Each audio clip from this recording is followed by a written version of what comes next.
de estudiantes porque yo sigo siendo un estudiante más. Yo sigo estudiando, así que soy uno más de todos ustedes. Y sin dudas, acá en este momento estamos en un mundo complejo. Hace un año solamente me estaba acordando de la tapa de New York Times, en donde aparecía una foto del mundo, el mundo todo en rojo, todo el mundo incendiado. Pocos días después, el 3 de enero, hubo un ataque con misiles terribles en el aeropuerto de Irán, y ese ataque de misiles, como consecuencia del cual fue asesinado el general Soleimani, y luego de eso inmediatamente vino la réplica. La réplica fue un ataque, un error, mediante el cual se derribó un avión en el cual había 176 personas. O sea, fíjense ustedes en qué punto, esa enorme contradicción. Y a mí me temblaba, realmente me temblaba mi mente, porque nosotros, con la Carta de las Naciones Unidas, la Carta de las Naciones Unidas estaba ahí directamente arrumbada, oxidada, y el silencio ensordecedor de la ONU. O sea, fue terrible. Y todo eso, pero eso no es nada. Pocos días, durante el mes de enero, hace nada más que 7, 8 meses, en Australia se produjo un incendio gigante. Fíjense ustedes, ese incendio produjo la muerte de 500 millones de animales, personas no humanas, y solo 30 humanos. Fíjense ustedes hasta dónde vamos. La idea, sin duda, es que estamos acá en una situación muy compleja, y ahí, en ese contexto, nuestra voz, salvo para ustedes, es una voz solitaria. Yo, la verdad, que me siento absolutamente solo. ¿Y por qué? Porque tenemos que ver a ver de qué manera actuamos, porque tenemos tres enemigos que amenazan a los seres humanos, que nos obligan a trabajar juntos: el cambio climático, la disrupción tecnológica y la guerra nuclear. Son enemigos globales, pero también aparece la pandemia ahora. La pandemia nos ataca a todos. Entonces, claro, estamos acá en esta situación en donde deberíamos recurrir, poco retroceder siempre a Kant, a una tercera dimensión, a una innovación enriquecedora, lo que podríamos llamar una visión estereoscópica del derecho. Tenemos que mirar el derecho desde todo punto de vista, para todos. Y en esa universalidad, el enorme camino hecho por Kant fue el llamado patriotismo constitucional. Qué linda palabra, ¿no? O sea, ser patriota de la Constitución de todo el mundo. Entonces acá nos interesa no solamente estar con Kant en el siglo XVII, sino también pensar un poco en Habermas, el problema de los que él plantea como los grandes problemas: el surgimiento de los nacionalismos, el desarrollo del capitalismo sin freno. Incluso hoy podríamos hablar de un capitalismo sin capital, incluso. El potencial, la consideración de distintas diferencias culturales que nos generan riesgos transfronterizos, el tema de las interdependencias de los estados y una diversidad problematizada de la economía interconectada, más los envenenamientos que estamos viviendo día a día, sin contar esos envenenamientos. Entonces, claro, estamos ante una incertidumbre y perplejidad.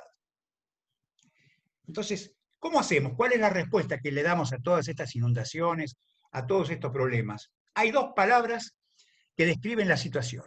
Son dos palabras que había aplicado Bauman, un célebre filósofo que murió hace poquito tiempo. Decía: incertidumbre y perplejidad.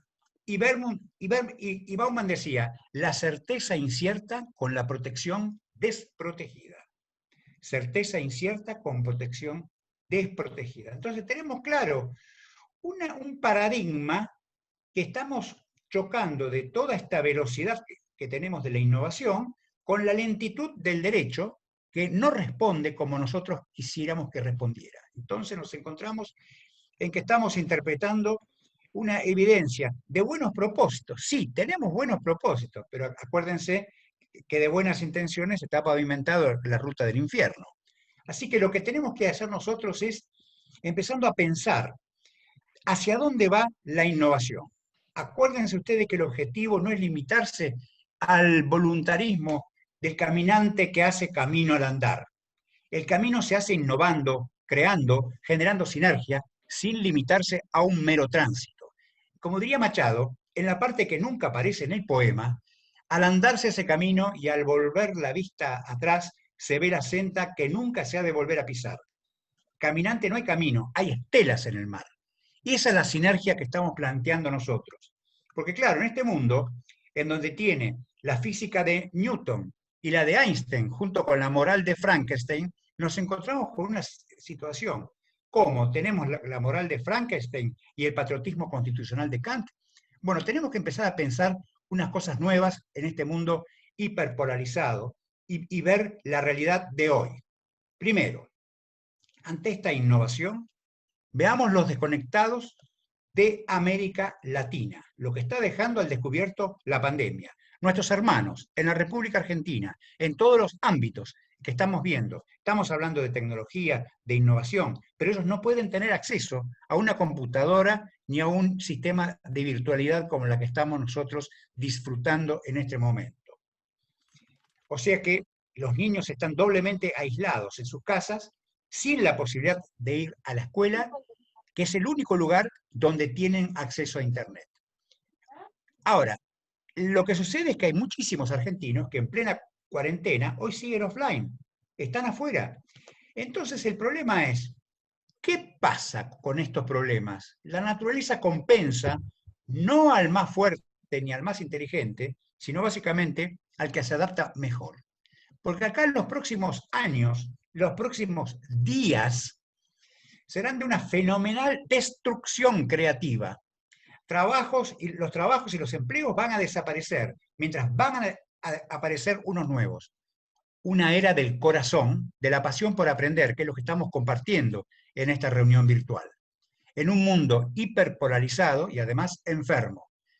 Porque el tema, fíjese, todos los diarios dicen lo mismo, no se trata de conseguir una vacuna solamente, sino que se trata de reiniciar todo. No se recompensa, recuerden, al más fuerte ni al más inteligente, sino al que más se adapte. Entonces, lo que sucede es que en este momento, en la pandemia, que es lo mismo que en la innovación, tenemos que hacer dos cosas al mismo tiempo.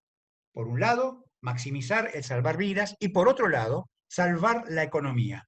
Entonces, la pregunta es, ¿cómo la tecnología, la globalización, el cambio climático van a transformar el mundo en los próximos años dentro de una profunda aceleración? Lo que va a suceder es una aceleración dentro de la aceleración.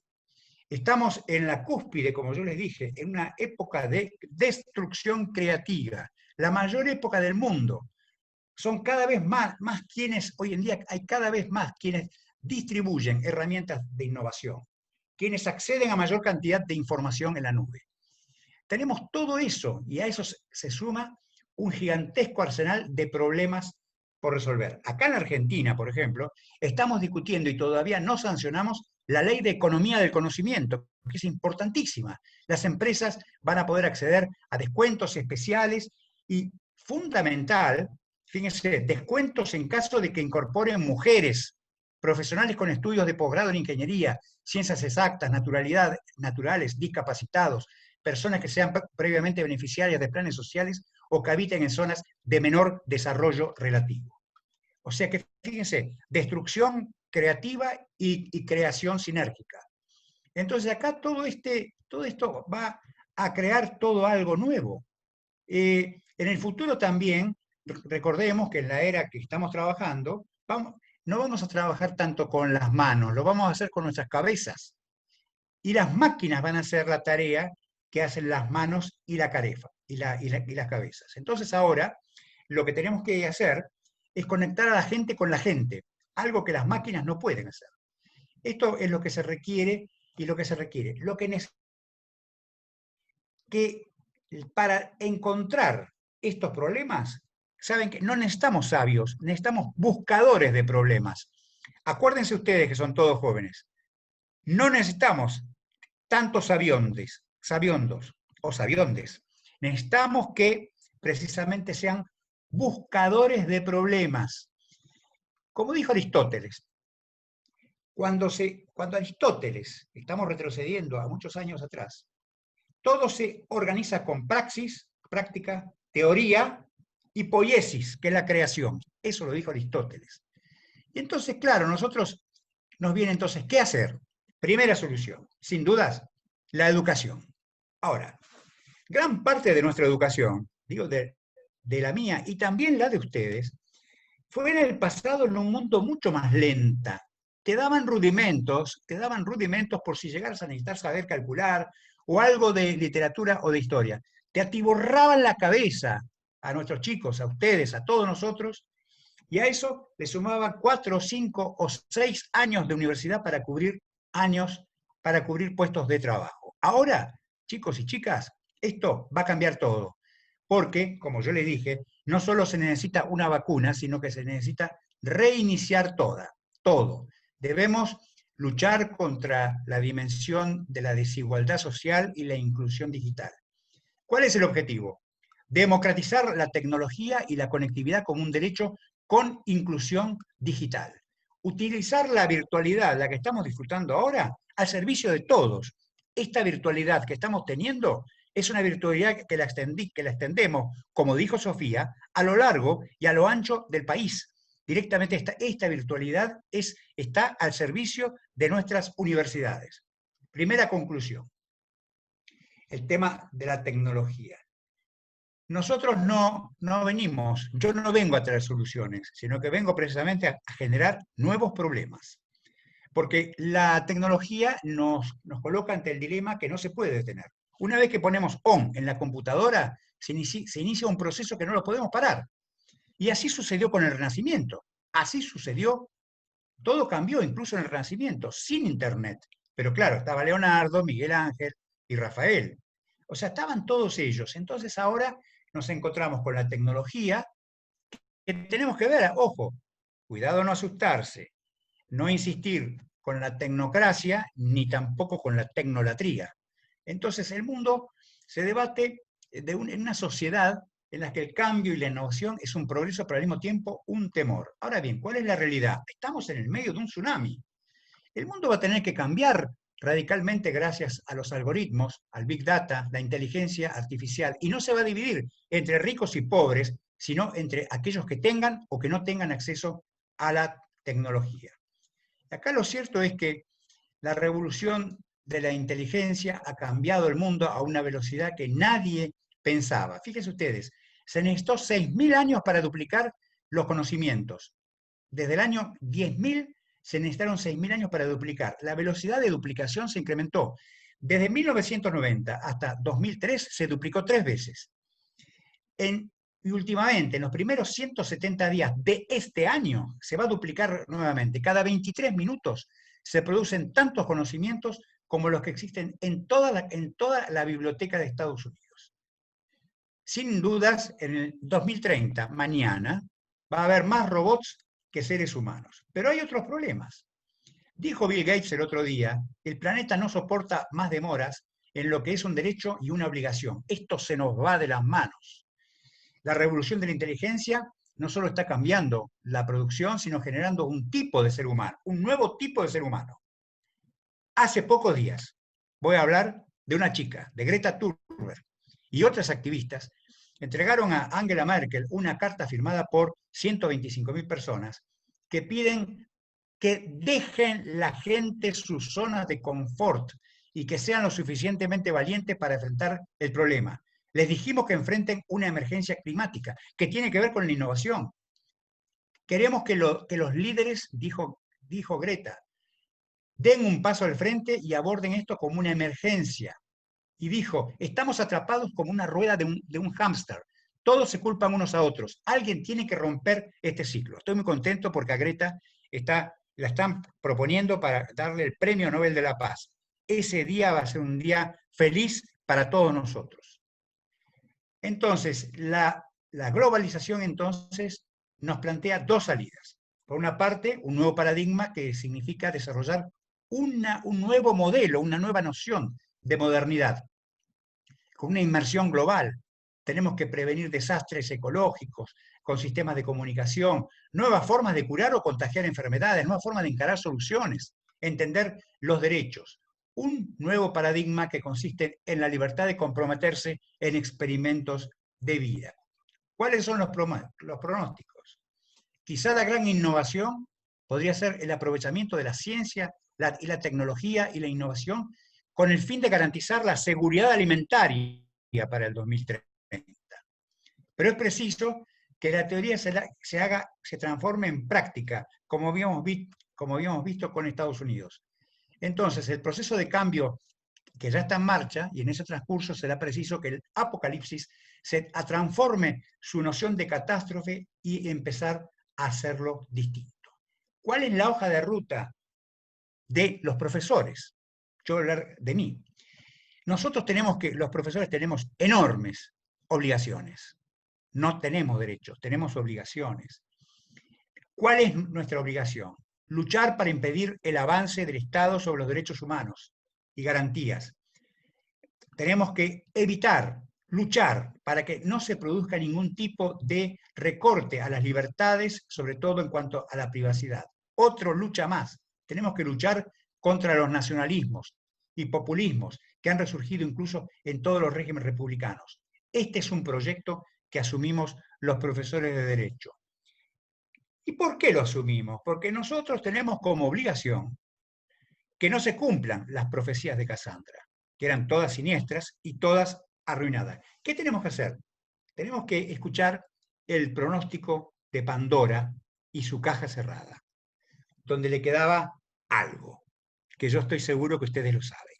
¿Saben lo que quedaba en la caja de Pandora? La esperanza. Y eso es lo que me anima a poder estar con ustedes. Muchas gracias, me siento muy honrado de haber podido participar con ustedes y me siento feliz. Bueno, muchas gracias, Antonio. Ahí veo que alguien Eh, aplaude. Gracias. bueno, Gracias. ahora, no a vos. Eh, vamos a, vamos a pasar ya al segundo panelista, que es Hasta Ernesto luego, muchas Licea. gracias. Chao, hasta luego. Hasta luego. Yo me voy, ¿eh? Hasta luego. El doctor Travieso tenía otra actividad, así que nada, Me voy. se va a ir. Y ahora sí, vamos a pasar a presentar a Ernesto. Eh, Ernesto Licea es abogado, miembro del grupo de estudio de complejidad en la Sociedad de la Información, que es el GEXI, que es parte de la Facultad de Ciencias Jurídicas y Sociales de la UNLP. También es docente de los seminarios de grado y posgrado de Derecho Informático y Cibercrimen desde el año 2012. Es autor de varios de diversos capítulos de libros, artículos científicos y de difusión. También es coautor del libro Los Derechos en la Sociedad Digital, que es de reciente publicación.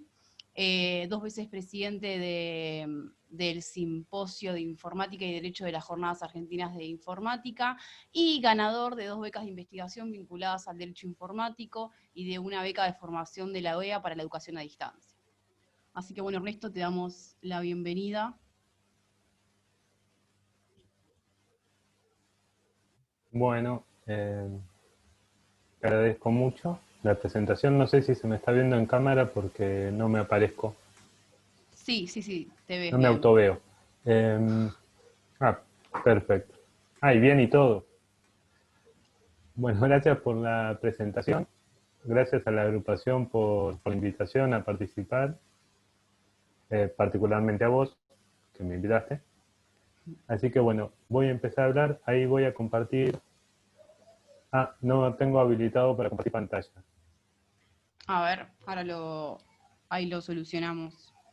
Si no, avísame y ya te mando al mail la presentación. Ahí fíjate, por favor. Perfecto.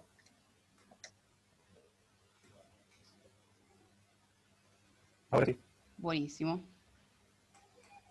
Bueno, la idea es hablar un poco de un tema un tanto complicado que es el derecho a la dignidad en el Código Penal.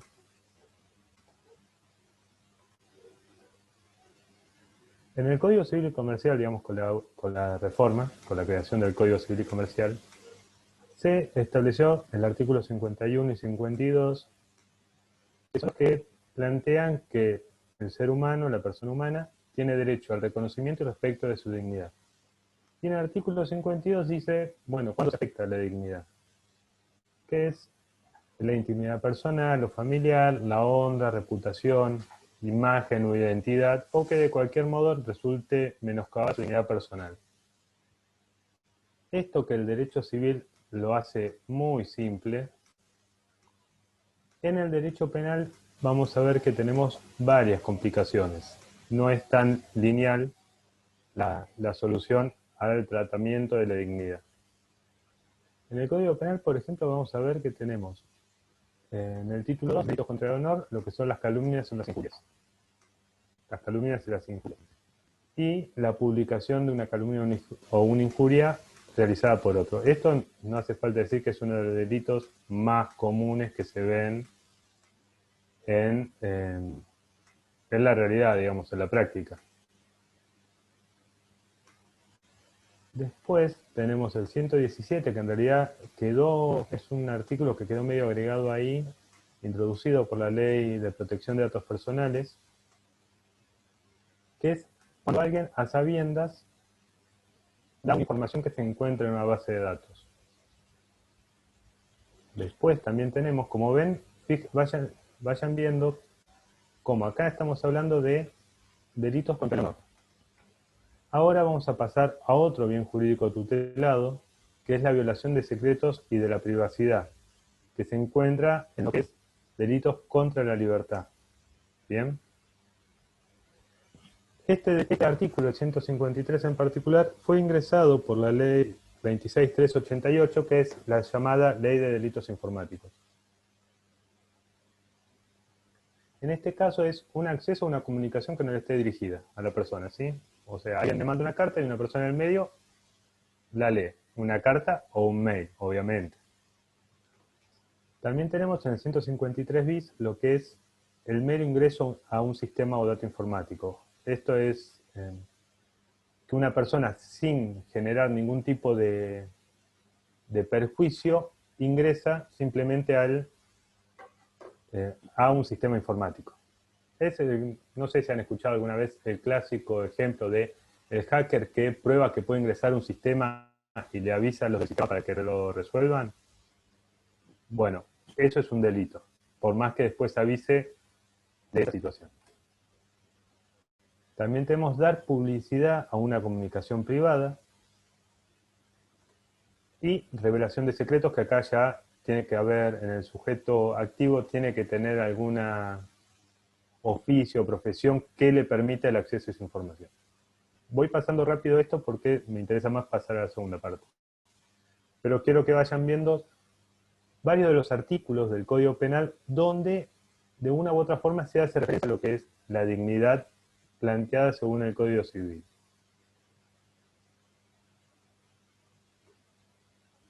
También tenemos el caso del funcionario público. También el acceso a una base de datos, este también fue incorporado por la Ley de Protección de Datos Personales y después fue modificado un poco por la Ley de Delitos Informáticos, al igual que el 117.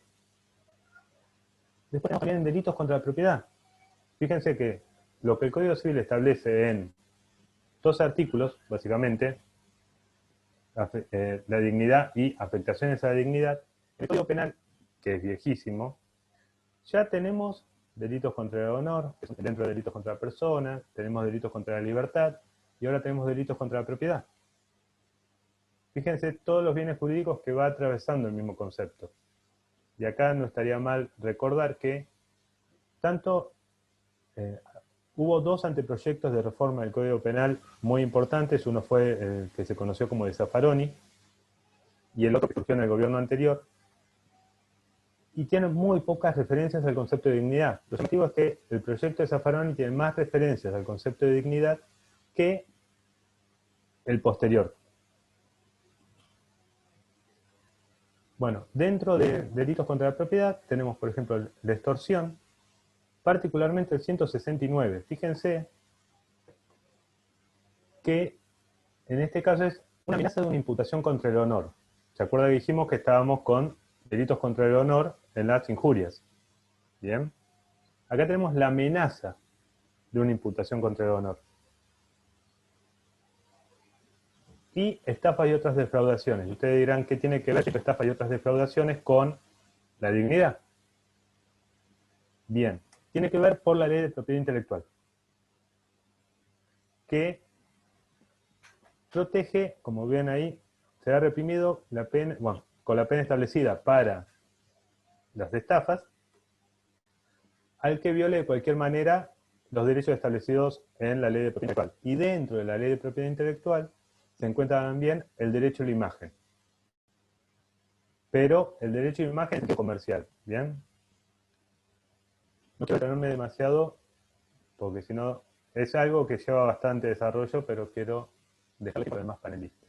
Entonces, tomemos, por ejemplo, una imagen. Estos, bueno, son mi perra y mi gato. Imaginen que son personas. Si esa imagen se utilizara para una injuria, digamos, poner abajo de la imagen alguna cosa de estos animales degenerados, la pena sería una multa. Si se publica también. Si fue un acceso a esa imagen, supongamos, yo mandé esa foto y alguien accedió en el medio, la pena sería de 15 días a 6 meses o una prisión de 1 mes a 1 año. Si fuera una comunicación privada, digamos, yo le envío la foto a Florencia y ella la publica, la multa es de 100.000 pesos. Ahora, si con esa imagen se intentara una extorsión, un delito contra la propiedad, digamos, no contra la libertad ni contra la persona, sino contra la propiedad, la pena es de 3 a 8 años.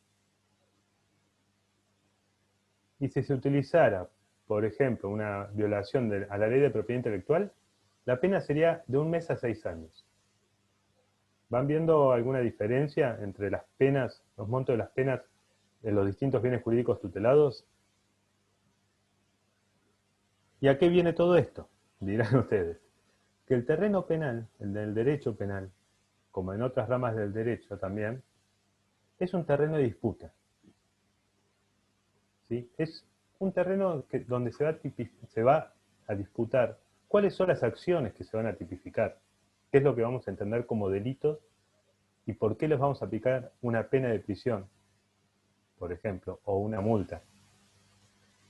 Y en particular en lo que refiere a delitos informáticos, se da lo que casi es un absolutismo penal. Se busca que casi cualquier conducta disvaliosa sea tipificada desde el derecho penal.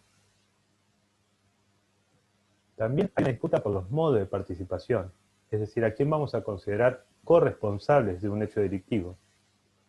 Como vimos con el monto de las penas, por quiénes van a ser considerados sujetos punibles, no solo por la edad, y por los términos elegidos. ¿Por qué por los términos elegidos? Disculpen. Uno de los términos, o algo que seguramente han sentido nombrar en algún momento, es la identidad digital o el robo de identidad. ¿No? Acá esto es una captura de las imágenes que aparecen cuando uno busca identidad en Google. Fíjense la cantidad de gráficos que hacen referencia a distintos aspectos de la identidad. La huella digital, la identidad de género, ¿sí? Y bajo el rótulo robo de identidad, fíjense esto, cómo aparece. Siempre un poquito con capucha, oscuro, y si prestan atención, van a ver muchas referencias a una tarjeta de crédito, a un concepto económico. Seguramente si el diseñador de estas imágenes hubiese sido argentino, le hubiese agregado abajo de la capucha del buzo una gorrita, porque es como la imagen que se populariza del delincuente argentino. Pero nosotros, como estamos en Argentina, cuando nos hablan de identidad, muchas veces nos trae a referencia otras cosas. No tanto por ahí la tarjeta de crédito, sino, por ejemplo, los nietos recuperados. Y basta escuchar el relato de cualquiera de los nietos recuperados para darse cuenta de que capaz la identidad no es tanto el número de tarjeta de crédito. Si ustedes escuchan los relatos de cualquier nieto recuperado, fue afectado en su psiquis, propiamente dicho. ¿Bien? Entonces, ¿por qué hablamos de robo o suplantación de la identidad? Y acá viene lo que les decía de la disputa de los términos. Porque si uno habla de robo de identidad o suplantación de identidad, se imagina el ladrón malvado que afecta a la persona. Como pueden ver en esta imagen. Fíjense que son dos sujetos. Uno confiado y el otro que se hace pasar por una persona. Pero por ahí no estamos hablando de identidad propiamente dicho, sino de sistemas de identificación o autenticación. Es decir, cuáles son los medios que se utilizan para verificar, para identificar a una persona en un contexto de tecnología digital. Como pueden ver, hay huellas digitales, todo tipo de vectores biométricos, la firma, patrones, password. ¿Bien? Y acá a la derecha pueden ver que dice autenticación de múltiples factores, que es algo que se está usando bastante, que es algo que uno tiene. Por ejemplo, no sé si conocen lo que es el token para la firma digital. Algo que sos, la huella digital. Y algo que sabés. ¿Bien? Es algo que sabés, por ejemplo, podría ser la contraseña. Y para ingresar al sistema, pasás por los tres factores. ¿Bien?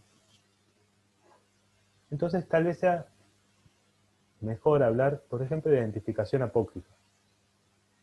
¿Y qué pasa cuando hablamos de identificación apócrifa? Tenemos al ladrón, tenemos a la persona confiada, y empiezan a aparecer otros actores, que son los responsables de establecer las políticas de identificación o autenticación. Es decir, si estamos hablando de identificación apócrifa o autenticación apócrifa, estamos hablando de que tal vez haya fallado algo en el medio entre un actor o entre la víctima y el delincuente. Y esa responsabilidad es a la que se le escapa cuando hablamos de identidad. Si hablamos de afectación a la identidad, parece que habláramos de dos sujetos. Si hablamos de identificación apócrifa, estamos hablando de quién decidió que con un número de tarjeta y un password podía sacar un crédito por home banking. ¿Quién se beneficia de ese sistema? ¿Hay una cuestión de costos en implementar otra tecnología para asegurar que la persona es quien dice ser? Como pueden ver, el tema de dignidad, y acá dimos pocos ejemplos, digamos, fíjense que hablamos de imagen e identidad, y la dignidad conlleva un montón de otras cuestiones también. Es un terreno de disputa simbólica. ¿Qué vamos a considerar por identidad? ¿Vamos a hacer un número de tarjeta de crédito? ¿Vamos a hacer un mail, como piden todas las redes sociales, tener un mail y un password? Y también, en este caso, está atravesado por fuertes intereses económicos. Porque las redes sociales se benefician de los perfiles, tanto de los reales como de los falsos. Los bancos se benefician del sistema de autenticación que utilizan. Bien, entonces nosotros tenemos que estar atentos a esa lucha. Esto es de la Declaración de Derechos Humanos. Todos los seres humanos nacen libres e iguales en dignidad y derechos, dotados como están de razón y conciencia. Deben comportarse fraternalmente los unos con los otros.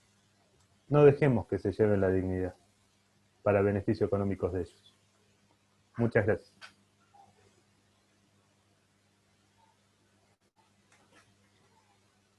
Bueno, Ernesto, muchas gracias por la intervención, muy interesante el abordaje. Si les parece, vamos pasando al próximo panelista. No sé si está por ahí Pablo Moreno. Pablo Moreno es Sí, estoy. abogado. Hola, ¿cómo estás? Hola, ¿cómo Abogado estás? egresado de la UNCUYO, abogado particular y asesor sindical, maestrado en análisis institucional de la Facultad de Ciencias Políticas y Sociales de la UNCUYO.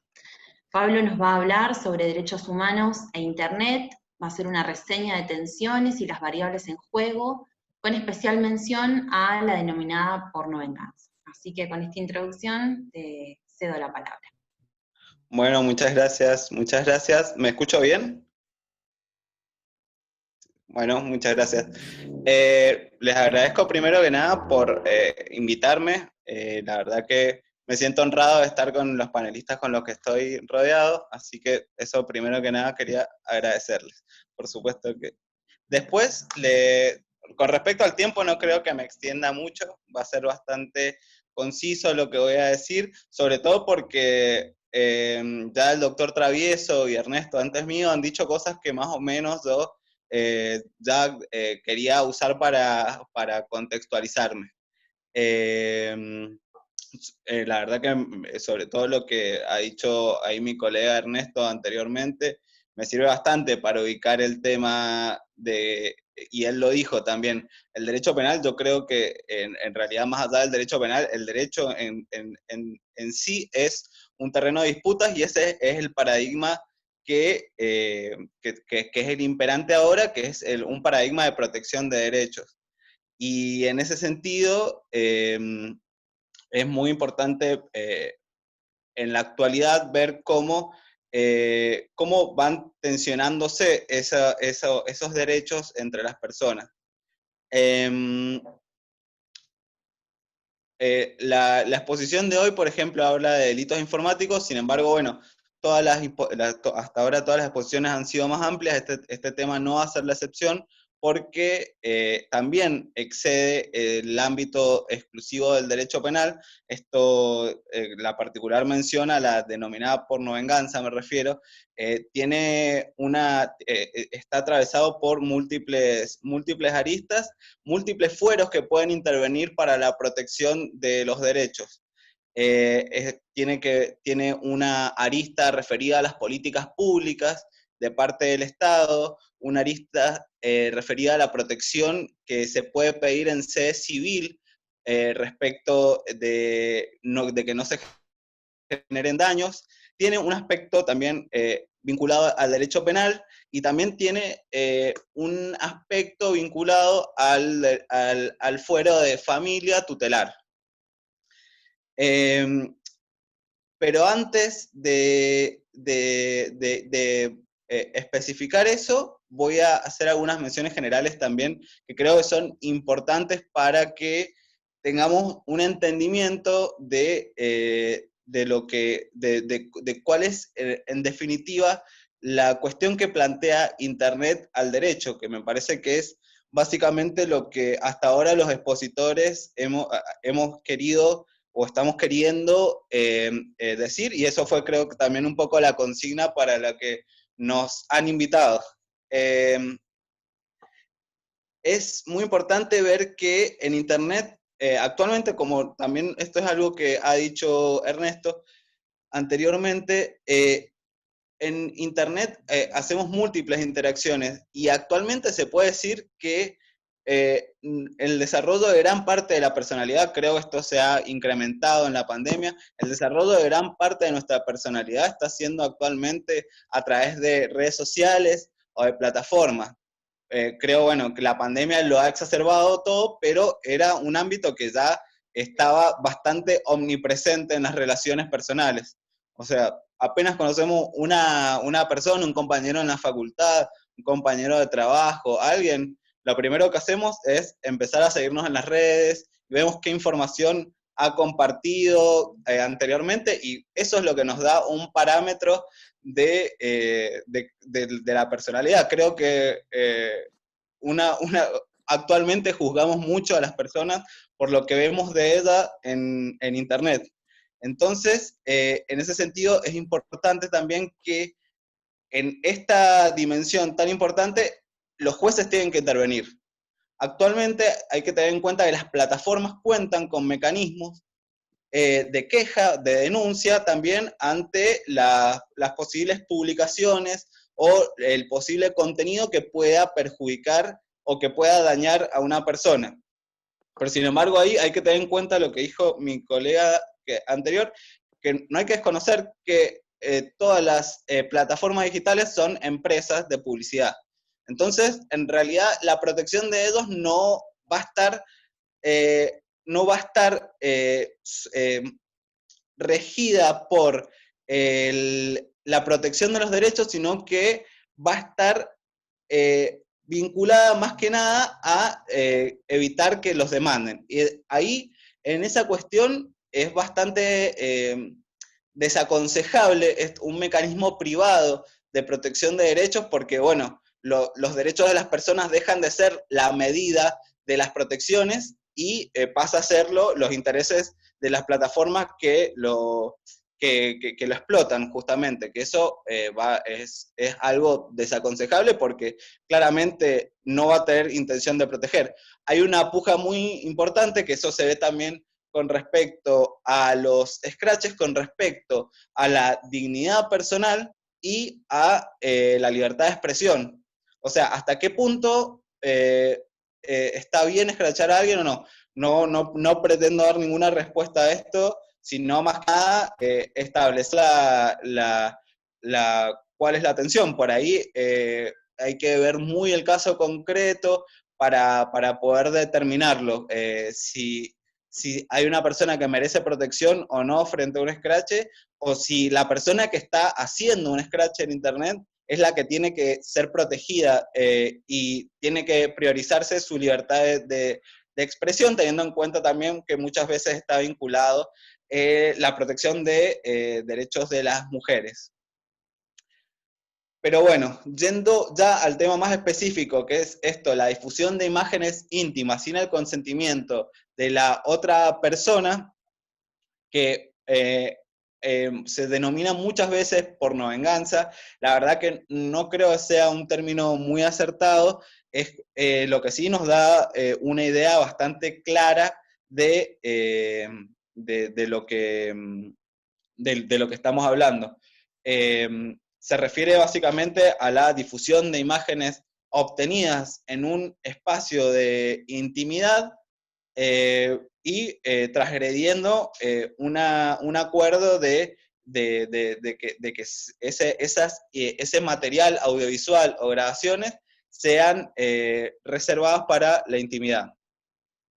La verdad que más allá ya tiene la palabra porno, que bueno, tiene el cuestionamiento de gran parte del movimiento feminista que acusa a la pornografía de ser básicamente un lugar de explotación, más que una industria lícita, que creo que tampoco podría abordar ese debate. Sin embargo, y por ahí, si se da la discusión, también sería una discusión bastante larga. Pero más allá de eso, creo que es un término, digamos, periodístico, pero por ahí el término correcto sería la difusión de imágenes íntimas sin el consentimiento de la otra persona. Principalmente también acá vuelvo a subrayar el hecho de que en la mayoría de estos casos están vinculados derechos de las mujeres. Y eso también, los principales afectados por las desigualdades estructurales que hay en la sociedad, por el lugar que ocupan culturalmente las mujeres, las principales afectadas por esto son efectivamente las mujeres. Y en ese sentido, teniendo en cuenta que existe una desigualdad estructural, tenemos que tener en cuenta que debe primar la protección a ellas. Es sabido que lo repaso para el auditorio, pero es sabido que nuestro ordenamiento jurídico ha adherido a la Convención Interamericana para sancionar y erradicar la violencia contra las mujeres, y la Convención Internacional contra todas formas de discriminación contra la mujer, lo que se ha condensado en una ley relativamente reciente, la ley 26485, la ley de violencia para las mujeres. La ley contra la violencia de las mujeres hace toda una clasificación de las diferentes violencias que pueden sufrir las mujeres, y la difusión de imágenes sería un caso de violencia mediática contra las mujeres.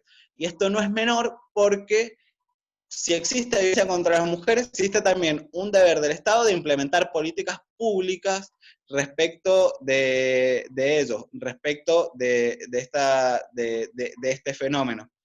Y en ese sentido, las políticas públicas deberían, en este caso, garantizar una concientización sobre una cuestión muy importante, que es básicamente la forma en la que las personas se relacionan en Internet. No debemos olvidar que hay que concientizar en el uso de Internet de los datos propios, porque todo dato que entra en Internet es víctima es susceptible de ser apropiado por alguien que no debe. Entonces, en ese sentido, es que un deber del Estado fundamental debe ser la concientización respecto a eso. Esto, por supuesto, tiene que estar incluido en los programas de educación sexual integral tan postergados que están, que van dando sus pasos, pero esto debería ser un capítulo también de la educación sexual integral.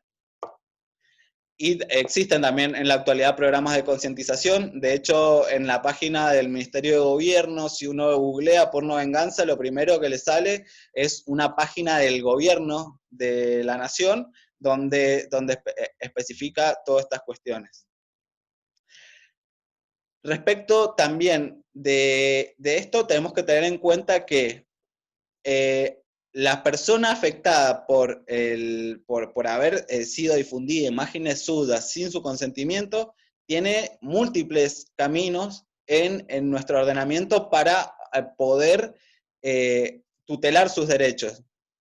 El primero de ellos, al que voy a hacer mención, es el fuero civil. Han existido numerosas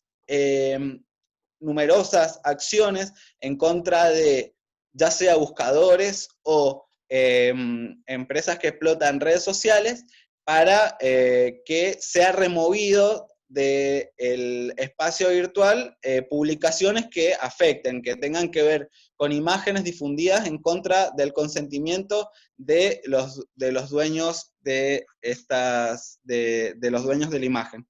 Es algo que había dicho Ernesto respecto a la identidad digital, que lo explicó bastante.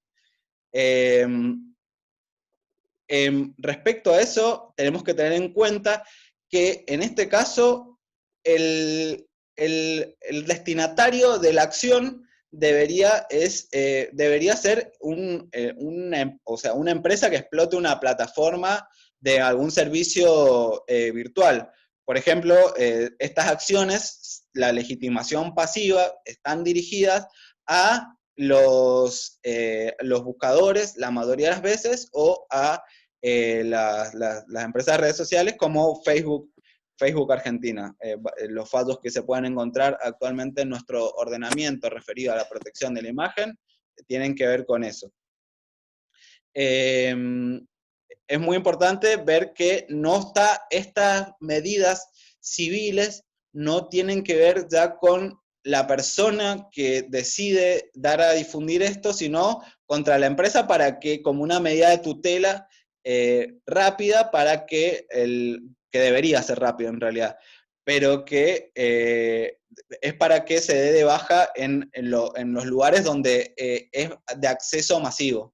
Hay muchos casos de actrices en Argentina, como, no sé, se me ocurre ahora Silvina Luna, todos que lograron que se bajaran las publicaciones de las páginas.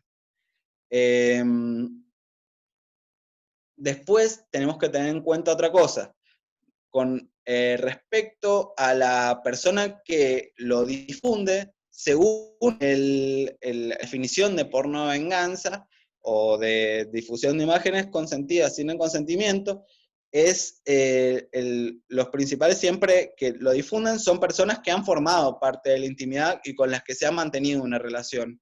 Por eso el fuero que ha intervenido también en múltiples ocasiones es el fuero tutelar de familia. Es el fuero que está para defender frente a la violencia a los integrantes de un grupo familiar. Hay que tener en cuenta, yo también esto lo digo desde la experiencia que tengo en la provincia de Mendoza, en la que hay un código de violencia familiar que incluye inclusive a las relaciones de noviazgo y de pareja, por lo que cualquier relación en la que haya habido intimidad estaría alcanzado por esto. Los jueces de familia lo que hacen es hacer medidas para proteger. Por eso ellos serían competentes para entender cuando haya identificado un agresor claro, y que ese agresor haya formado parte de la intimidad de la persona que esté afectada. En ese sentido, bueno, es importante saber eso y que en este caso lo que el juez va a determinar o no es si es necesario hacer una medida de protección. Han habido fallos en Neuquén, en Mendoza también, referidos a intimar a la persona bajo apercibimiento de imposición de astreintes o de multas pecuniarias, que den de baja las publicaciones. Inclusive hay fallos de Neuquén también que han intimado a la persona a que que haga una disculpa pública a todos los contactos de su teléfono a los que se difundió las imágenes, y que explique por qué es, dando a conocer la resolución judicial que motivó esa decisión. Por eso esto es un tema que involucra lo que decía el doctor Travieso al principio de la presentación, involucra mucho adecuar el ordenamiento jurídico que tenemos a las situaciones actuales. Por otro lado, desde el punto de vista del derecho penal, hay que decir que no está tipificado como una figura autónoma esta difusión. Lo que sí tenemos que tener en cuenta al respecto es que si puede encuadrar en otras conductas, como bueno, la violación de secretos, y también la coacción, la extorsión, puede entrar en alguna de esas figuras si es que sean sus elementos. El anteproyecto de reforma de la Comisión Borinsky lo tenía previsto como una figura autónoma.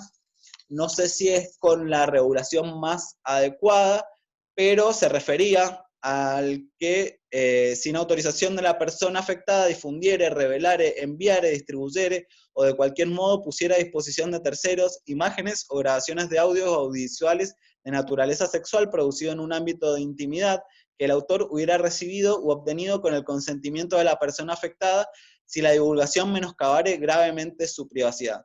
Bueno, ahí están todos los elementos que tienen que ser grabaciones o imágenes o grabaciones de audio o audiovisuales de naturaleza sexual, que tienen que ser producidas en un ámbito de intimidad y que el autor lo tiene que haber recibido con el consentimiento de la persona. Por ahí no sé si es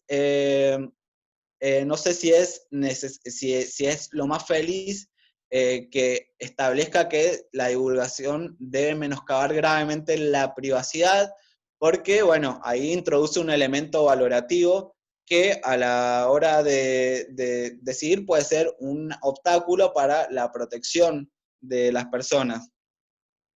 También implica una serie de agravantes que, bueno, pueden buscarlo, la verdad que no vale mucho la pena. Yo voy ahora más redondeando respecto de este tema. Voy terminando, dejando el interrogante. En realidad lo que más puedo llegar a aportar es una posible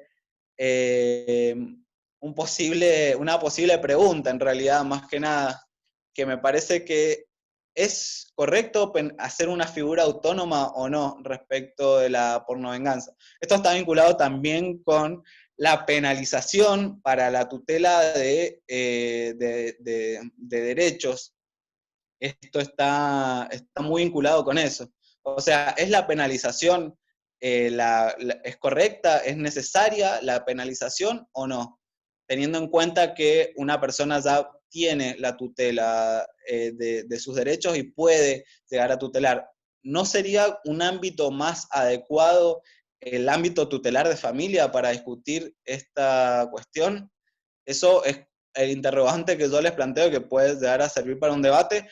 Para mí, puede ser útil la penalización, pero tenemos que tener en cuenta que no siempre resuelve el problema sancionar al agresor, sino lo que hay que hacer es intimarlo a que cese con su conducta.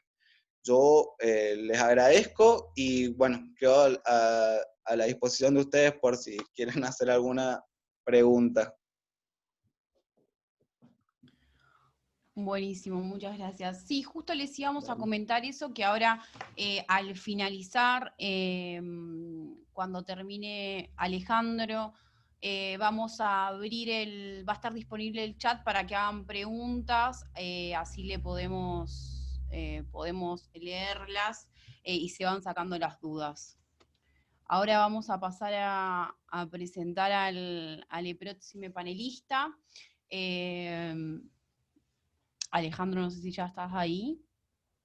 Sí, acá estoy, ¿se escucha? Genial, sí, se escucha, claro.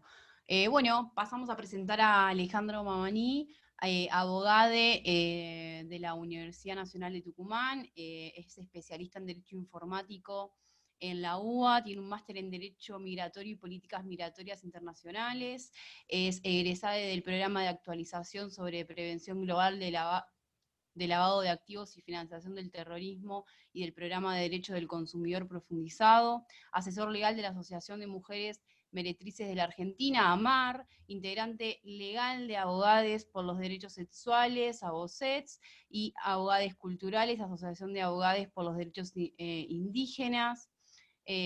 También está la Identidad Marrón, que es el colectivo antirracista, y miembro del Consejo Asesor del Ministerio de Mujeres, Géneros y Diversidad. Así que, bueno, Alejandro, te damos la bienvenida y te dejamos comenzar.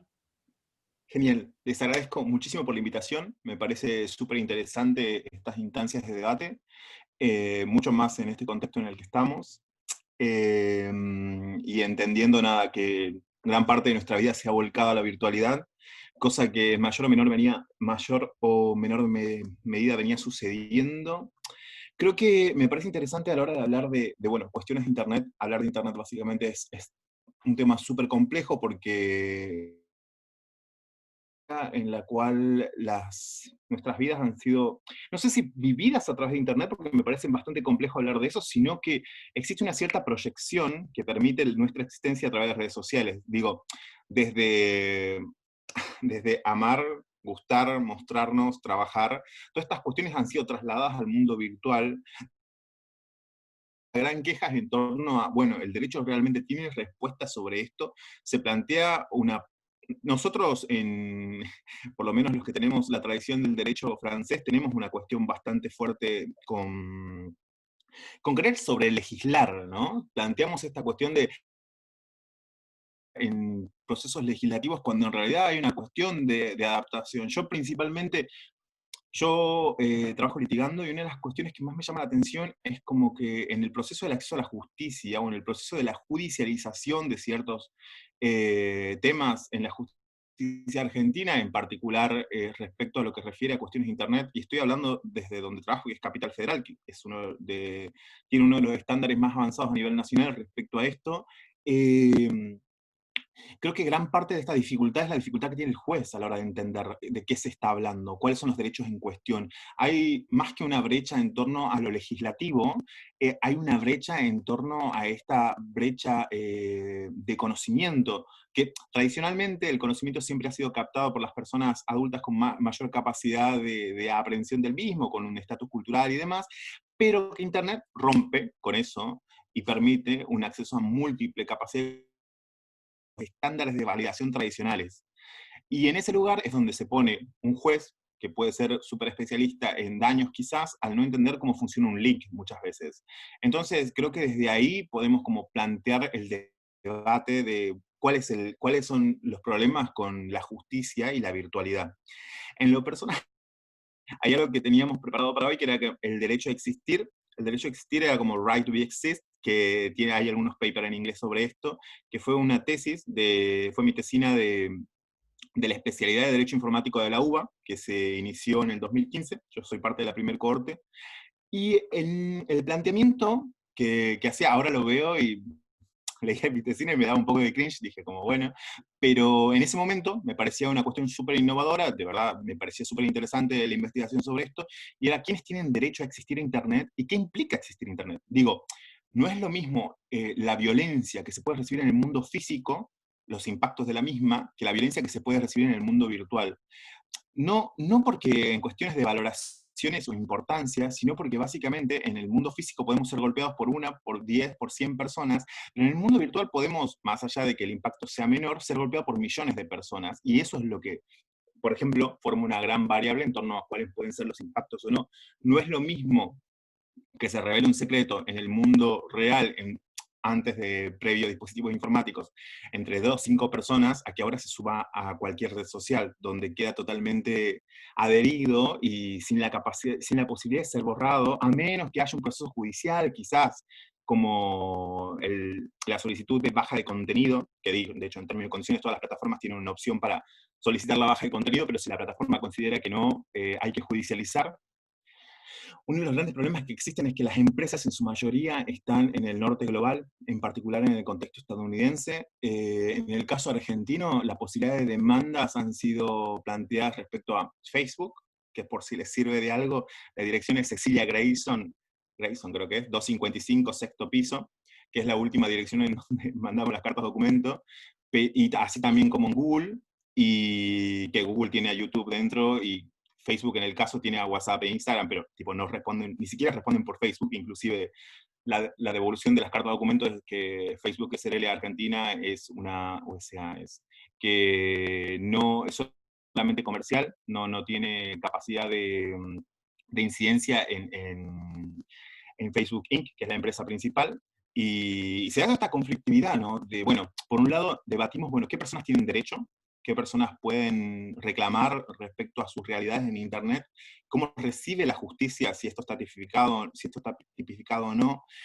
Y después de hablar de esto, de quiénes acceden al derecho y demás, ¿cómo procede la justicia ante ello? Digo, si nosotros venimos de este planteamiento en el cual el juez esta omnipresencia que tenía capacidad de acción y decisión bastante elevada, Internet también rompe con esta lógica. Internet plantea que no tiene tanto poder, por lo menos no tiene tanto poder referido a redes sociales, no tiene tanto poder referido a empresas internacionales. Su poder es bastante limitado, bastante terrenal, bastante marcado en torno al país en donde está. Y eso esa es la lógica que quiebra las redes sociales. Internet, de hecho, ficción. Seguramente, a muchos, si están acá es porque les interesa el tema, hay un documental nuevo en Netflix que se llama Social Dilemma o algo así, que plantea, bueno, cuáles son los peligros de las redes sociales, gente que trabajó en empresas como Google, o como Twitter, o como Facebook, o como Tumblr, o Pinterest, y cómo muchas veces el trabajo en sí respecto a estas redes sociales era la capacidad de crear como adicción a las mismas, digo, los algoritmos son procesos que han sido creados por personas, y cómo generar esta cuestión de química en las cabezas de las personas, y cómo justamente hacer que pasen mucho más tiempo en estas redes sociales. Ahora, hablar de no solamente es pasar tiempo, uno empieza a proyectar existencia uno empieza a mostrarse en las redes sociales, inclusive a pesar de que no sea solamente eso, y nos mostramos para conseguir trabajo, para aspirar a un cargo. Hay una cuestión, las redes sociales se han transformado en un híbrido entre un CV, pero que no se aplica solamente a un trabajo, sino que es como un CV social. Lo que planteaban uno de los expositores anteriores era esto de cuando conocemos a alguien, lo primero que hacemos es googlear a una persona. ¿Cuál es la incidencia que está teniendo en las redes sociales en la vida de la gente? Claramente sabemos que es bastante. La mayor cantidad de personas que están acá son bastante más jóvenes que yo. Y entiendo cómo, de hecho, en tiempos de redes sociales, algo que sucedió hace 5 años es muchísimo tiempo. Si empezamos a recordar, hace 5 años el promedio de personas no usaba Instagram, sí usaba Facebook. Ahora, Facebook está mucho más segmentado para personas más grandes, Instagram es para personas que tienen un capital visual bastante más joven, TikTok es una mega explosión en un capital más joven, adolescente, infantil, y Twitter es un pequeño mundillo bastante lleno de odio, pero que genera cuestiones respecto a información, ¿no? Digo, Twitter en muchos países termina determinando de qué se va a hablar al otro día en un diario. En vez de que los diarios antes buscaban noticias, ahora la dinámica de Twitter muchas veces termina imponiendo temas. Digo, cuando hacemos un trending topic mundial o el nombre de alguien y demás, pensamos que es como una mega massive momento, pero cuando en realidad lo que termina pasando es que 1.000, 2.000 personas hablando de un tema, o 3.000 personas hablando de un tema, publicando tweets todo el tiempo. Entonces, ubicándonos en esta cuestión de masividad y confusión, me parece interesante decir, bueno, nosotros como abogados o como futuros abogados, ¿qué podemos hacer ante una consulta de alguien que me dice, yo veo violentado mi derecho, pero no sé qué hacer ante ello? Y del otro lado yo digo, bueno, yo no tengo una respuesta posible. Algo que sucedía mucho antes, que de hecho fue el caso de Belén Rodríguez, fue el tema de baja de contenido. Una de las primeras cosas que empezó a pasar en Internet respecto a lo judicial, a lo jurídico, era decir, bueno, bajemos el contenido porque este contenido me hace ver mal. Yo soy una modelo, pero utilizan mi nombre algunas páginas que transmiten pornografía para captar mayor cantidad de gente que clique en el lugar pensando que hay pornografía sobre cierta persona. Y el fallo de Belén Rodríguez justamente planteó esa cuestión de decir, bueno, ¿cuál es el derecho de las páginas? ¿Cómo tenemos que notificar? ¿Hay derecho o no hay derecho de los intermediarios para publicar cualquier cosa? ¿Tienen un deber de controlar? ¿El deber de controlar es infinito? ¿No es infinito? ¿Es finito? ¿Hasta dónde llega? ¿Cómo hay que notificar? ¿Tiene que ser solamente una notificación mediante términos y condiciones cuando hay el contacto directo? ¿Tengo que mandar una carta de documento? ¿Tiene que ser la sentencia de un juez? ¿Cuáles son las cuestiones que plantean esta notificación para que esto tenga efecto? A mí me pareció súper interesante porque porque uno quiere bajar contenido de internet porque le hace mal, le afecta, no es lo que uno quiere mostrar. Es como esa foto fea que sube alguno de tus amigos o amigas, o sea, tu foto, cuando uno sale feo en una foto, pero como tu amigo o amiga sale muy bien y la sube y quedas escrachado. Bueno, de la misma forma, pero a un nivel más social, laboral, era el término de Google. Digo, si a mí me hubiesen escrachado, saldría mi nombre en primer lugar diciendo Alejandro Mamani, no sé, robó Facebook, por ejemplo. Y eso me afectaría a mí, porque mis clientes en promedio tratarían de buscarme, verían esa publicación y tendría una afectación laboral personal, más si no tuve un proceso judicial anterior que diga, bueno, esto digo, no es una noticia que va de mano de la realidad y en realidad es una fake. Pero ante eso, ante estas afectaciones que tipo un juez promedio puede no entender cuál es la magnitud, porque un juez promedio te diría, bueno, no puede ser. Y la verdad que puede ser muy malo, puede determinar como las relaciones que vas a tener con personas, la sexoafectividad que vas a tener, cuáles van a ser tus posibilidades de trabajo, qué tan marcado puede quedar tu nombre en torno a ello. Y sobre eso vamos hablando de la importancia de, bueno, cuál es esto y por qué justamente se planteó como la idea del derecho al olvido como una posibilidad, la idea del derecho que tienen las personas a dar de baja contenido para que no le afecten. Que claramente también tenemos que jugar con esta cuestión ficcionaria del derecho de la igualdad, ¿sí?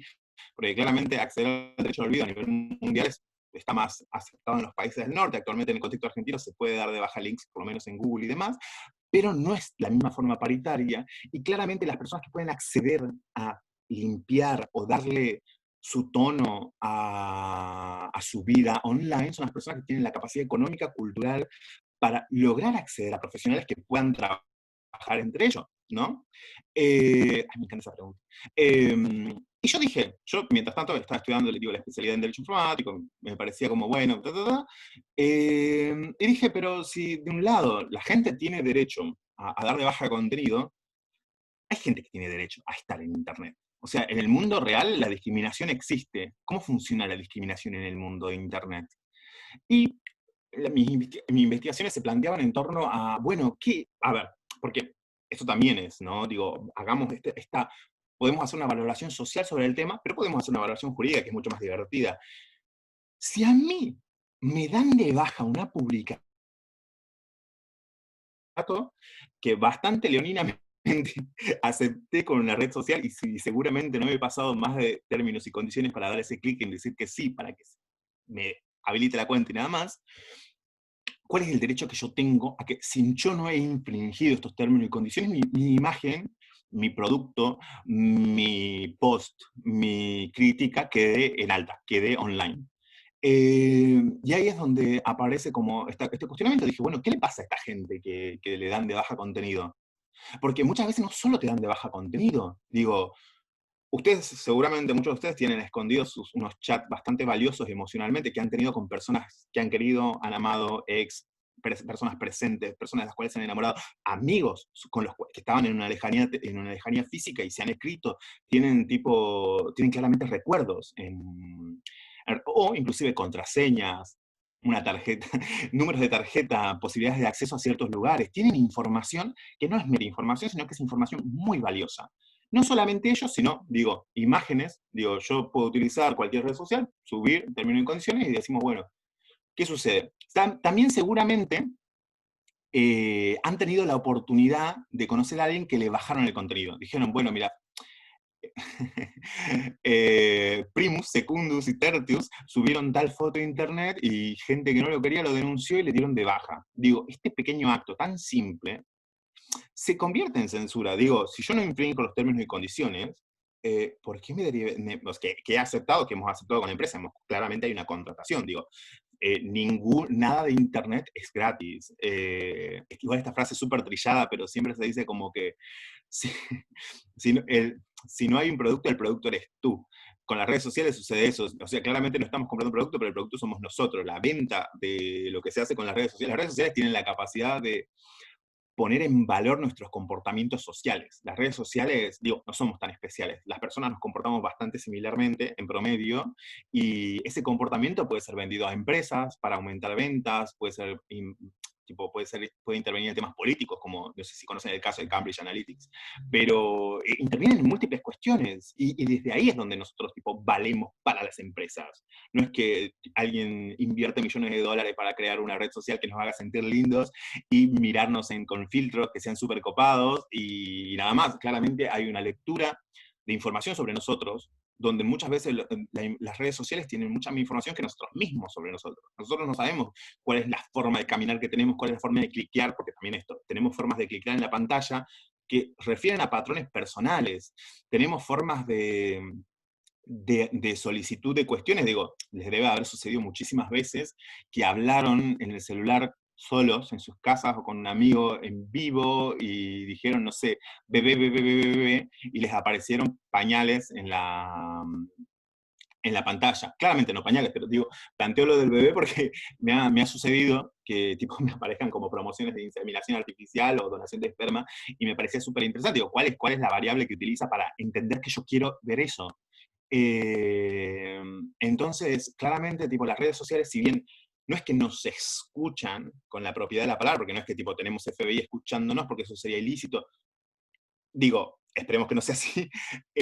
La parte que sí nos escuchan es decir palabras respecto a producción. Yo digo zapatilla, zapatilla, zapatilla. Digo, nosotros habilitamos, si ustedes se fijan en el término y condiciones de las aplicaciones que tienen instaladas, seguramente tienen instalada la aplicación de micrófono, y la aplicación de micrófono nos está escuchando no como, esperemos que no sea así, no como un investigador, sino como algo que capta palabras como productos, como estados de ánimo, como me siento muy mal y quiero comprar muchas cosas. Entonces, es muy interesante la pregunta de cuál es la responsabilidad. Porque, a ver, en el mundo esto también, en teoría los contratos seguramente vieron como esta emulación de dos fuerzas que confluyen en paridad de condiciones, uno dice sí, el otro dice sí, un contractus. Esta emulación de contratos se perdió en la lógica de la masividad del capitalismo, de la lógica del con empresas para aceptar un chip de teléfono, para medicina prepaga y demás, pero con Internet eso llega a un lugar mucho más monstruoso, ¿no? Porque tenemos mega contratos que no leeríamos y los aceptamos de todas formas. Y le entregamos cosas que no le entregaríamos a nadie. Si alguien hoy nos dice, ¿me das todos los datos de tu vida y tu forma de comportarte? Nosotros diríamos que no, obviamente. Entonces, ahí es el planteo de, bueno, ¿cuál es el nivel de incidencia que tienen las redes sociales en nuestra vida y cuál es el nivel de importancia? ¿Cuáles son nuestros derechos ante ellas? Volviendo al punto. Información. Si a mí se me da debajo una imagen, yo tengo derecho a decir oiga, señor, en mi época era Facebook, porque reitero, esto comenzaba tipo en 2016, 2017, 2015, 2016. Pero bueno, ahora es como decir Facebook. Yo digo, oiga, señor Facebook, Cecilia Grierson, 255, sexto piso, me acaba de dar de baja mal un posteo que yo hice, que era con unos amigos jugando. Está en un error, porque mi derecho, o sea, término y condiciones, yo no infringí ninguna norma, y usted lo dio de baja. ¿Qué puedo hacer? Y, estimado Facebook, les mandaría una carta a su domicilio contestando, sí, claramente no fue una llamada, porque fue una carta de documento. Le mandamos una carta de documento, él nos devolvería una carta de documento sin firma, sin saber quién nos contestó, diciendo que se desliga de todas las responsabilidades y que si queremos decirle algo a alguien, en el caso de estar en Estados Unidos, litiguemos allá, y si no, que vayamos a Irlanda, porque Facebook Ireland es el encargado del resto del mundo de Facebook. Entonces ahí es donde nos preguntamos, bueno, la verdad que un juez no puede hacer nada ante esto, ¿qué pasó? Y también tenemos que poner en la variable que hay ciertos estándares silenciosos que debemos cumplir en las redes, ¿no? Digo, si no supieron, hace un año aproximadamente salió una noticia sobre el tema de la fealdad de TikTok, que dentro de los patrones de selectividad para mostrar o no mostrar, los cuerpos más feos según estándares occidentales, eran menos mostrados. Las cuentas de personas más feas eran menos mostradas, la cuenta de personas más lindas eran más mostradas, porque, digo, uno quiere que los lugares sean agradables, y mantener un lugar agradable muchas veces es mostrar belleza, y no, el ABC del contexto social. Digo, dato, o sea, hay una noticia, si ponen TikTok y feo, les va a salir. Y ¿qué sucedió? En ese entonces, en 2016, en abril de 2016 para ser exacto, el Ministerio de Cultura de Brasil, ese fue el primer caso en el que llegué, el Ministerio de Cultura de Brasil sube una foto de 1910 a la página del Ministerio de Cultura de Brasil con una pareja indígena de 1910, donde la mujer tenía los pechos descubiertos y el hombre estaba parado al lado de ella, con un árbol de caucho detrás, por el Día de las Personas Indígenas.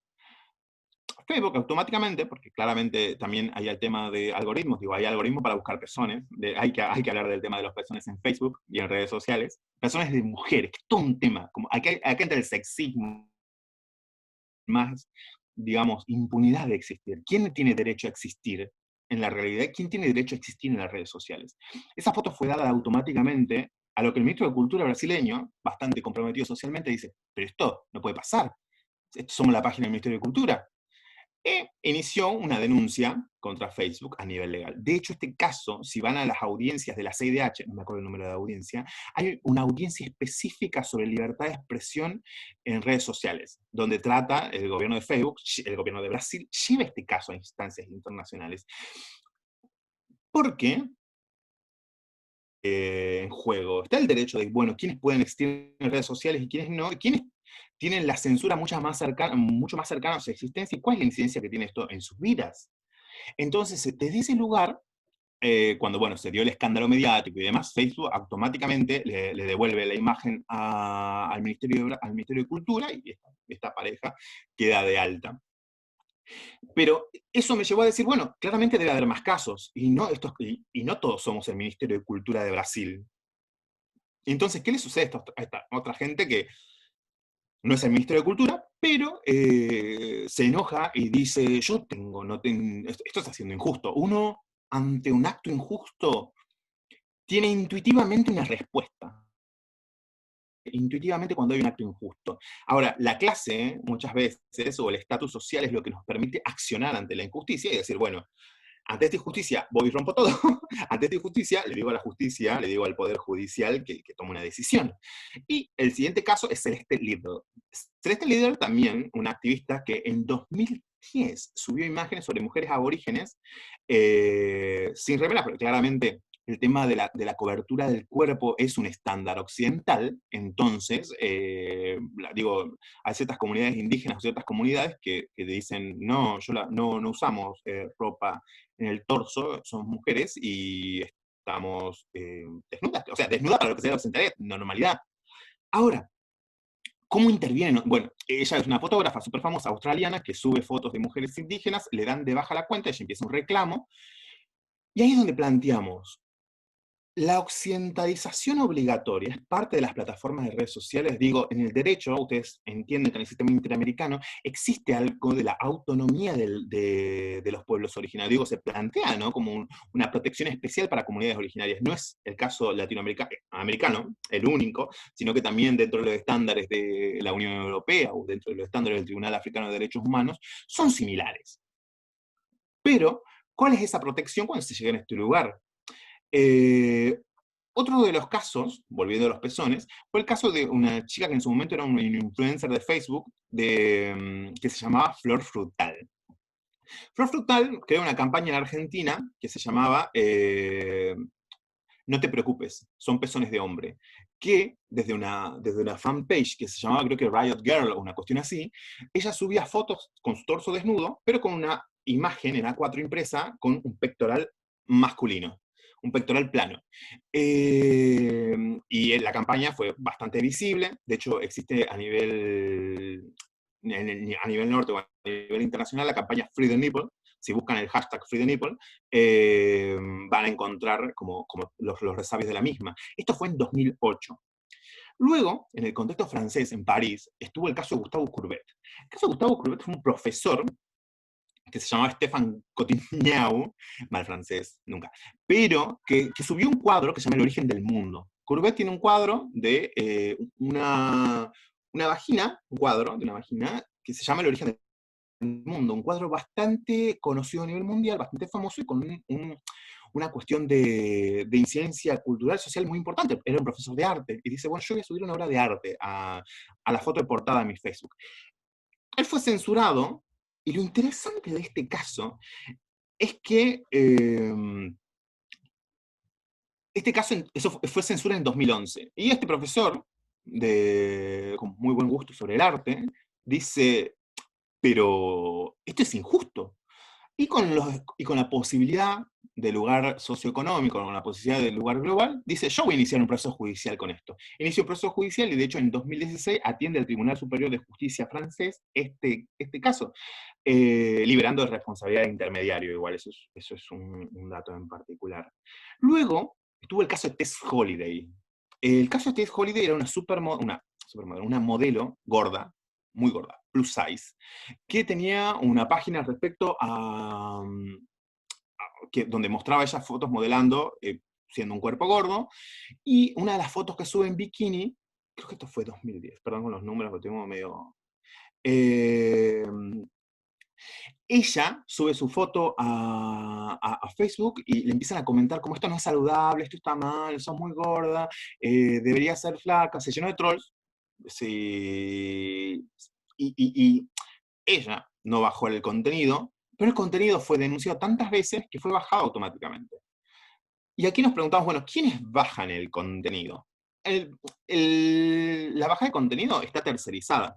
Digo, hay personas exclusivamente dedicadas a recibir las imágenes de denuncia, ya sea de TikTok, ya sea de Facebook, ya sea de Instagram, y dar de baja automáticamente. O sea, como tenemos una persona que no tiene idea de lo que está, o sea, posiblemente yo vea contenido de gente de Bangladesh y para mí sea ofensivo, y lo voy a dar de baja. Tipo, hay gente trabajando sobre esto, que es un trabajo bastante insalubre, tercerizado, y que hubo bastantes denuncias, porque claramente estas personas ven todo lo que se sube. Y eso muchas veces, porque se suben violencia contra personas, violencia física, violencia contra animales, de hecho, pornografía, videos de pedofilia, o sea, múltiples contenidos que claramente plantean una afectación para una persona promedio. Es un trabajo insalubre.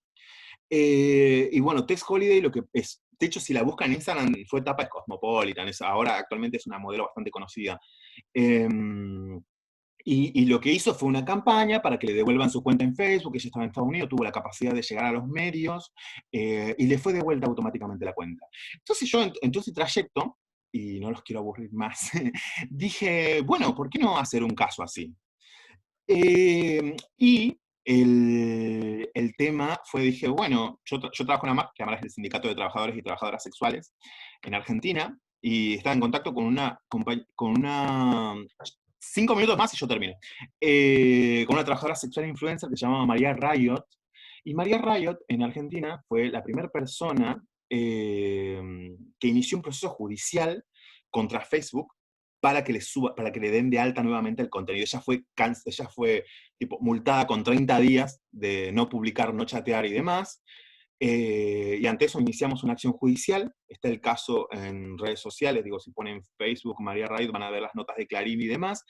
Y cuando nosotros presentamos la acción, o sea, nosotros presentamos la acción y no tuvimos respuesta de Facebook. Después de que tomó el caso mediaticidad, Facebook respondió 2 días después, no respondiendo a nosotros, sino dando una nota diciendo que devolvía la imagen. Y en ese momento fue la primera, o sea, ese momento fue la primera vez en mi vida que yo vi una ventanita que decía, te pedimos disculpas, alguien de nuestros operarios eliminó tu foto de manera incorrecta. A ver, la foto de María Riot era una foto artística de un semidesnudo, pero que en la parte de los pezones tenía cinta. Digo, tapaba los pezones, cumplía la normativa. Y eso fue uno de los primeros casos sobre los cuales trabajé. Creo que fue tapa de Interview. Interview es una revista española que ya no existe. Pero lo interesante de esto es como una de las preguntas que se planteaban era, bueno, ¿cuáles cuerpos están? Los cuerpos gordos son censurados. De hecho, si buscan actualmente en Instagram un hashtag que se llama visibilidad gorda, van a ver las censuras que sufren múltiples cuentas de personas gordas, porque claramente hay algo entre las denuncias y entre qué cuerpos no son estándares. Personas con discapacidad sufren censura actualmente. El tema de activistas antirracistas son foco de censura porque muchas veces entran en temas de debate y muchas veces por las denuncias se terminan dando de baja cuentas. Así también como el caso en particular, que a mí me parece muy interesante, es el caso de las trabajadoras sexuales. Las trabajadoras y los trabajadores sexuales que hablan sobre derechos, porque claramente los trabajadores sexuales son un sector que no tiene... no tuvo como escucha por parte de los estados para legislación respecto al trabajo sexual. Entonces los perfiles de los y las trabajadoras sexuales que son visibles son dados de baja. Muchas veces son trabajadoras sexuales, pero no ofrecen servicios sexuales. Son activistas por los derechos humanos de las trabajadoras sexuales. De hecho, en el sistema interamericano también existe una charla respecto a trabajo sexual en Latinoamérica, trabajo sexual y derechos humanos, que fue creo que 2018, si no me equivoco. Y cómo esta cuestión de quiénes tienen derecho a estar en Internet, porque claramente el estereotipo de la persona que tiene derecho a estar en Internet es una persona cis es que no es trans, cis es una persona que su género es acorde al género impuesto a la hora de nacer, y las personas trans son las que no blanca, heterosexual. Ha habido censuras de besos homosexuales, lésbicos en redes sociales, para parejas que se dan un beso, que lo suben como cualquier otra pareja, pero que son censuradas actualmente. Entonces, claro, pero no es solamente que a la gente no le parece adecuado, y acá está el punto esencial. No es que a mí me cae mal, y a ustedes 100 les cae mal, entonces vamos y denunciamos una cuenta y se da de baja por voto popular, porque claramente eso no refiere a los términos y condiciones. Hay algo detrás de esto que permite la bajada de contenido y que no debería estar, que puede ser unanimidad porque decimos, bueno, pero posteo en redes sociales, dale, vamos a activar la justicia por eso. Claramente vamos a activar la justicia por eso porque es parte de nuestros derechos reclamar, y la justicia tiene que atender cuestiones jurídicas de este tamaño y pronunciarse sobre las mismas. Tiene que estar a la altura de ello. Si ustedes tienen, seguramente, no sé si vieron o no, pero hay un capítulo de Black Mirror similar, que es sobre una madre que pierde la cuenta de un hijo o una hija muerta. Y eso voy con el valor afectivo. Nosotros muchas veces en las cuentas, muchas veces en el contenido que tenemos en las redes sociales, no son solamente bytes, no es solamente ni mi información, sino que hay información que refiere a nuestra identidad, hay información que refiere a nuestra afectividad, hay información que nosotros presumimos que es nuestra, pero que cuando sucede un conflicto con ya sea una empresa o una red social, no sabemos qué hacer. Si nosotros, en este momento, si ustedes pierden su Gmail, ¿qué pierden? ¿Ante quién reclaman? ¿Vamos a tener que pagar un abogado para reclamar para que nos mediante una acción autosatisfactiva o un amparo para que nos devuelvan la información? ¿Será posible que nos devuelvan la información? Y nosotros estamos en Capital Federal. ¿Qué queda para las provincias? ¿Qué queda si un juez de Capital Federal no entiende cómo funciona un link o cuánto vale la información? ¿Qué queda para un juez de Jujuy, de Salta? Yo soy de Salta, digo, sin desmerecer estas cuestiones, pero claramente hay ciertas cuestiones tardías, y la institución jurídica es una institución bastante vetusta, cosa que ustedes sabrán mucho mejor que yo. Claramente hay buenos profesores que intentan modificar esta cuestión, pero el derecho nos hace bastante estáticos. Entonces, claramente, y reitero, piensen en esta cuestión, que ahora, en cuarentena, pierden Instagram, pierden Gmail, ¿qué hacen? O sea, ¿qué hacemos? Perdemos Twitter. Digo, ¿qué hacemos? Porque las personas promedio no hacemos un backup de la información. Pensamos que Gmail es eterno. No hacemos un backup de los chats que tenemos en Instagram. Pensamos que más o menos... entonces, como, ¿cuánto vale esa información? Muchos de ustedes pagarían un montón por la información que tienen. Porque claramente la información vale mucho más de lo que actualmente valen las cosas. Entonces, es ahí donde nos ponemos con el derecho a decir, bueno, ¿qué hacemos? ¿Qué hace el derecho? Que imagínense que hace unas semanas la parte de migraciones, la dirección de migraciones, les secuestraron con ransomware, encriptados, información de migrantes. O sea, información hipersensible fue robada del Estado, donde pidieron una suma para que sean devueltas. Y el problema no es que esto haya pasado, porque claramente pueden haber errores o no. Digo, se pueden manejar con pendrive o manejarse con link de drive como si fuésemos nosotros, pero no, claramente son el Estado y tienen otra responsabilidad. Más allá de eso, lo peor fue que salió la Dirección Nacional de Migración a decir que ante un ataque hacker habían salido victoriosos, y 2 semanas después nos enteramos que los datos de estas personas están dando vueltas por internet. Y desde este lugar es también donde nos planteamos, ¿cuánto valen los datos personales? ¿Ustedes saben dónde están sus datos personales? No sé si saben, por ejemplo, que la iglesia tiene los datos de sus bautismos, aunque ustedes renuncien a ser parte de la iglesia católica. Digo, si ustedes hacen una apostasía, que es una forma de dejar de ser de la estructura católica, sus datos personales los siguen en poder de la iglesia. Digo, cosa que, por ejemplo, en un datea, si el dato es incorrecto, se puede modificar o no. Ahora, ¿saben quiénes tienen los datos? ¿Quién los manipula? ¿Para qué los usa? Y justamente es ahí donde nos ponemos en debate y en conflicto. A pensar, ¿no? A pensar cuáles son posibles soluciones. Y yo lo que les puedo recomendar, y mi pequeño aporte hacia sus carreras, quizás, o en su momento me hubiese gustado que sea un aporte hacia la mía, es que atrévanse a ser innovadores, a fallar, porque de verdad que el derecho nos hace muy estáticos. La Facultad de Derecho muchas veces nos encasilla, quizás fue mi experiencia, no lo sé, pero hay algo en el derecho que decimos, bueno, pero ¿cómo solucionamos esto? ¿Le damos más instrucción a los jueces para que sepan cómo funciona un link, para que sepan qué es un drive, para que sepan que Paint y no es lo mismo que ransomware? No lo sé, pero lo que sí puedo decirles es que necesitamos encontrar formas innovadoras de solicitar, de romper esta brecha de inacceso a la justicia, porque ante un acto contrario al derecho tiene que haber una respuesta al derecho, tiene que haber un camino posible, y ese camino posible es el que nosotros podemos.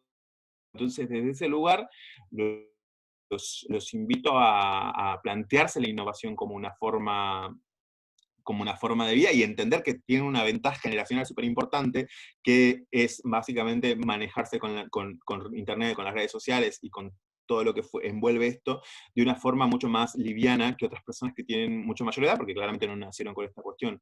Y reiterando lo que decía Travieso al principio, claramente existe una brecha digital, claramente existe una brecha cultural que no pone en el mismo lugar a la persona que tiene la tecnología o no. Claramente hay muchas personas que no tienen acceso a la tecnología, eso lo sabemos, es gran parte de la población de sectores vulnerables, muchas veces racializada, la que no accede a estos lugares, y que a pesar de que acceda, a pesar de que pueda acceder, hay algo en el tema de la formación o políticas públicas que tiene que no solamente es el acceso al aparato tecnológico, sino el acceso íntegro a la tecnología, la capacidad de poder manipular esta tecnología al máximo uso posible, que sea una opción y no solamente un limitante, ¿no? Desde ese lugar nos parece interesante también empezar a hablar de las brechas, que no es solamente como brecha digital, esta gente que no tiene y esta gente que sí tiene, sino que es brecha digital, personas que tienen tecnología, pero que su capital educativo permite un acceso limitado, su capital etario también permite acceso limitado, su capital cultural permite acceso limitado, y no es lo mismo lo que puede hacer, o lo que va a poder hacer Mirko, el hijo de Marley, que, con un celular con Instagram, que lo que va a poder hacer cualquier otro niño en cualquier otra situación similar. No es lo mismo la posibilidad que va a tener Greta Thunberg en el norte global sobre jóvenes por el clima, sobre el movimiento del cambio climático, a lo que va a poder hacer una persona en la isla de Moria refugiada, que en estos momentos están tratando de huir para salvar sus vidas, ¿no? Digo, esos diferenciadores nos plantean que si bien el acceso se plantea desde el derecho como una posibilidad de igualdad real, es una ficción, y no todos somos tan iguales ante la ley. Les recomiendo que vean social media, ¿cómo se llama? El que le dije de Netflix, pero que lo vean con ojo crítico, que entiendan que muchas veces, tipo, pregúntense por qué, tipo, Netflix es una plataforma, Netflix es como una red social, que actualmente muchos no vamos a pagar, porque ustedes saben, pero es una red social, criticando el funcionamiento de las redes sociales. Entonces, sí, social dilemma, sí, el dilema de las redes sociales. Pero también muchas veces, mucha gente dice, bueno, pero son 6 hombres cis, blancos, heterosexuales, criticando al algoritmo, que bla, bla, bla, paranoia. ¿Dónde estamos? Justamente el punto de ser críticos es lo que nos habilita la cancha para poder tratar de movernos de otra forma. Tampoco podemos terminar paranoicos, porque digo, en este momento estamos dándole los datos a Zoom. Así que tampoco es para ese lugar, sino cómo confluimos entre el valor de nuestros datos, entender, por lo menos procesar, por lo menos conscientemente qué estamos dando, o tratar de hacerlo, y cuidarnos respecto a ello.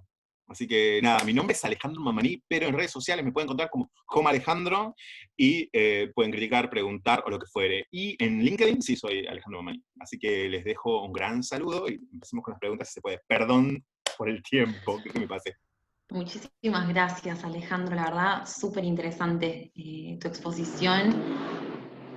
Perdón, se escucha mucho ruido de fondo. Bueno, si les parece, empezamos con las preguntas. Vamos a leer algunas que pudieron escribir en el chat. Acá Lara García le preguntó en el momento que Pablo estaba realizando la exposición, así que bueno, entendemos que es una consulta para él. Pregunta, ¿qué se puede hacer en caso de que la persona sea de otro país? Es decir, ¿cuál es el proceso que se realiza si la persona que hace la publicación de datos personales de cualquier índole o fotos íntimas pertenece a otro país? No sé si estás por ahí, Pablo, como para contestar la consulta. Sí, estoy. Bueno, es una pregunta bastante complicada. Ahí hay que tener en cuenta que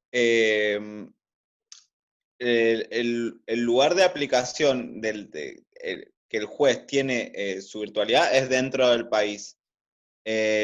Un juez puede, o sea, acá entran a jugar también principios de derecho internacional privado. Hay que ver si lo que sí también en el derecho internacional privado todo es a instancia de parte, o sea que podemos tener una sentencia acá que pueda llegar a ser cumplida en otro país, pero va a tener que ser realizada en otro país, que es donde se encuentra el servidor. Por eso, actualmente lo que se hace es pedir a Google pedir por el mecanismo de remoción de Google que lo saque del índice, o sea, que lo desindexe al contenido para, digamos, que no sea accesible con alguna búsqueda. Y después también todas las páginas en realidad tienen un mecanismo. Y si no, hay que recurrir al principio de derecho internacional privado, ver cuál es el juez competente y probablemente litigar alguna parte del proceso en otro país. Esa es la cuestión, también se plantea, es bastante inaccesible también. Internet es un monstruo que nos es bastante difícil controlar, creo que Alejandro lo planteó bastante.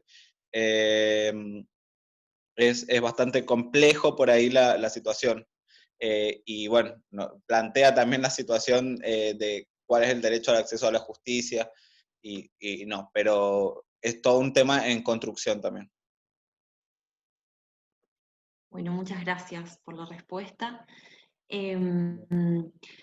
Después, Gisela María Suárez pregunta, no sé, bueno, a cualquiera de los panelistas que quiera contestar, ¿cómo se podría cambiar ese desconocimiento que tienen los jueces sobre cuestiones básicas de Internet?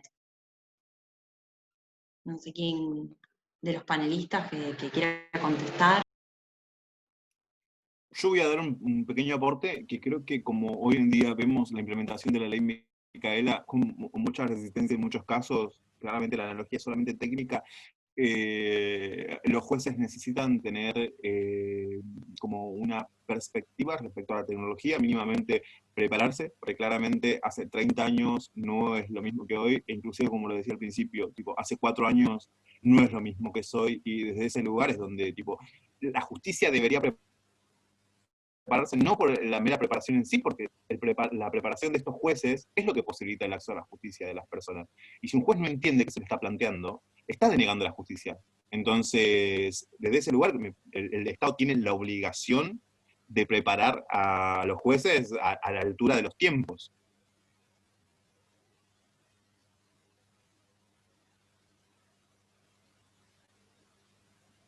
No sé, Pablo, si vos querés agregar algo, si no hago un pequeño aporte. Adelante, Ernesto. Bueno, gracias, no quería ocupar espacios, que ya me ocupé el chat, así que ahora concuerdo en parte con lo que dice Alejandro, pero con lo que dijo en la exposición, particularmente sobre que los jueces no son omniscientes, ni los jueces ni los fiscales. Entonces creo que el cambio de la justicia es más profundo que el hecho de capacitar al juez. Los jueces, pensemos, un juez incluso previo a Internet, fallaba sobre cuestiones médicas, mala praxis, sobre accidente de tránsito, sobre todo un surtido de contratos, y se suponía que el juez sabía todo. Y se esperaba que el juez supiera todo. Hoy en día, con Internet queda manifiesto que eso no es así.